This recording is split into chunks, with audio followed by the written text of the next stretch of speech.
will be comparing the Los Angeles Dodgers to the New York Yankees because this is the World Season matchup. I'm just gonna be comparing by position, who's better, the pitching rotation, who's better there, and at the end I'll choose who I think will win the World Series. So starting off with the catcher is Will Smith and Austin Wells. Now Austin Wells and Will Smith have not been doing too great, but Austin Wells has been doing horrible, batting 91 and a 384 OPS. But Austin Wells is a good defender, so you could take that, but I'm taking Will Smith for catching. First base is Max Muncy and Anthony Rizzo.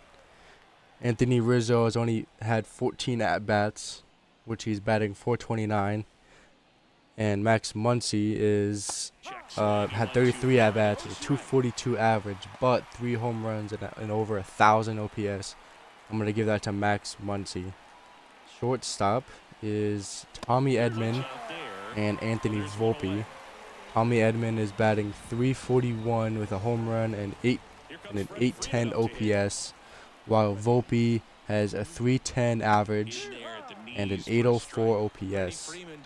I think it's like a tie. It's like a perfect tie. I'm gonna give it to Tommy Edman because he has a better average.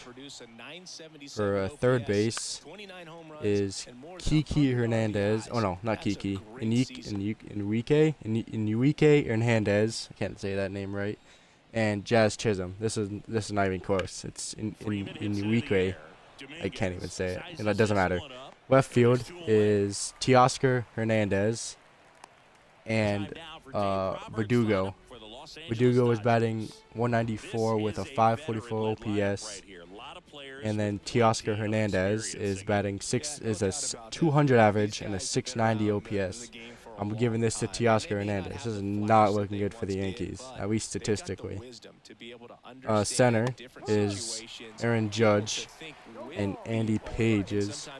Andy Pages. That's one of them.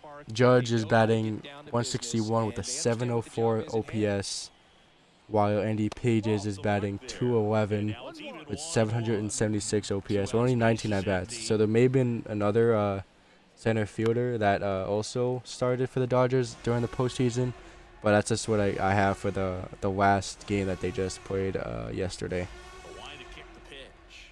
Although Judge has been struggling, I'm gonna give this to Judge just for the fact that his slugging is 387, and he's been very clutch, and hitting home run. I can't speak today.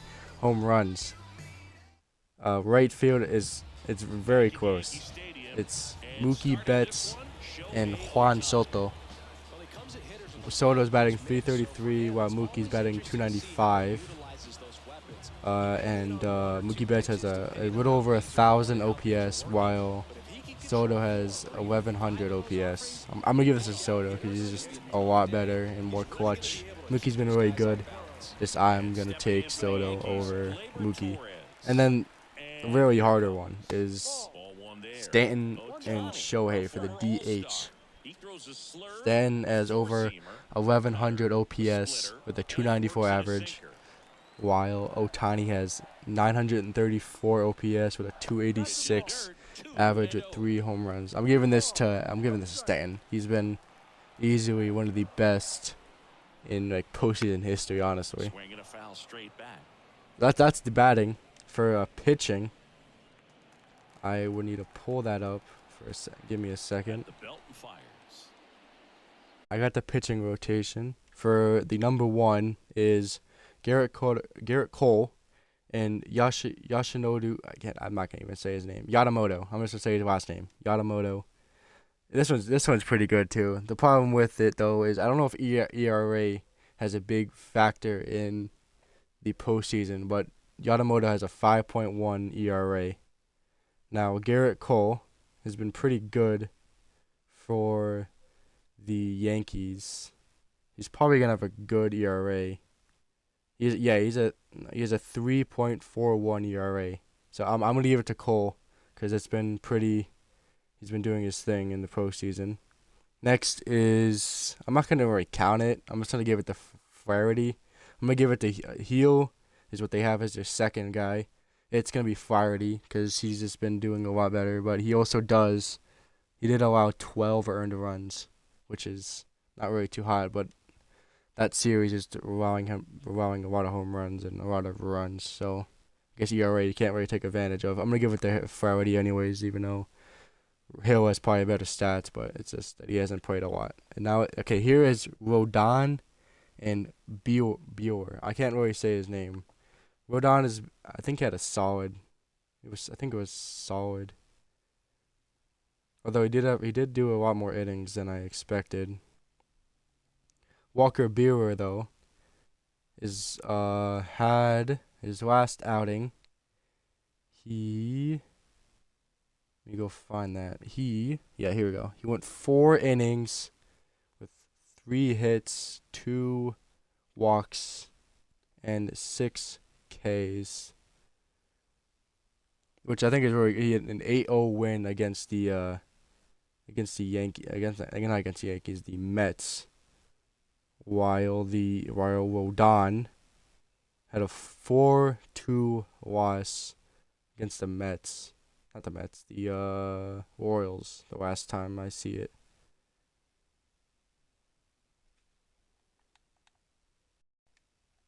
Let me rephrase that. Rodon has not been too great. I'm looking this up right now, and he has a career 6.57 ERA. So that's really, how much can you trust him in the playoffs? Then like this year, I think overall, I think this year he's been doing pretty good. Just that his career has been not too hot. So I'm just gonna give it to the Buehler, cause I don't know, Rodon is like a 50-50 sometimes, and you don't really want a 50-50 in the playoffs.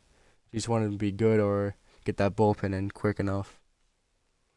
The number 4, I'm just gonna do 4 just to make it quicker, is Nestor Cortez. No, not Nestor. Clark Schmidt, and then Treinen. I think that's, I don't know. Let me see what that is. Blake Treinen. He's been doing really good too. He has a save too, and I think he only did start 1. He started 2, which, and he's a 1.9 ERA. While Schmidt has been doing pretty good too. In the postseason is a 3.8 ERA, which is not that bad. Almost 10 innings pitched with 6 strikeouts. The difference though is that